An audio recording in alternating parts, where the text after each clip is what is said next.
Hi, everyone. My apologies for being delayed in these posts. I had quite a busy week. I had a job interview for a ministry job on Wednesday, which is very exciting. And then I had some home reno stuff to deal with on Thursday. But regardless, I wanted to talk about Module 7 right now. I'm hoping to get all the modules posted today.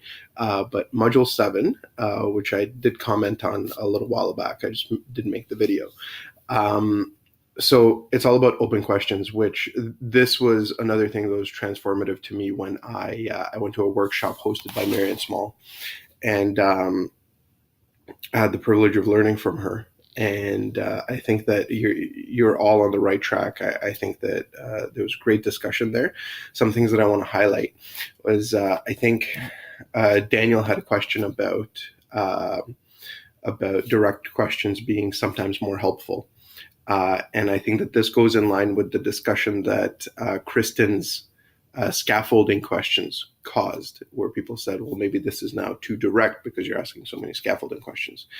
And what I want to say to all of that is that you can always give students more information, but once you've given them the information, you can never take it back. So to me, that means that once you've given away too much information, some students don't have to work hard enough or don't have to think enough and don't have to go through productive struggle.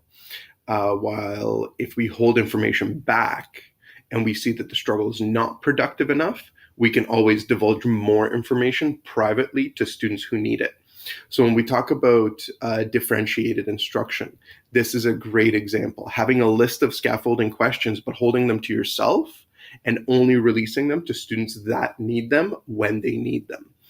So Dan Mayer talks a lot about productive struggle versus non-productive struggle.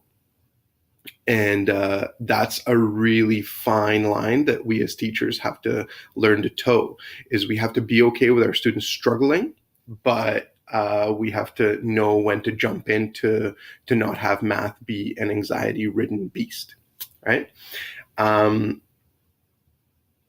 give you an example.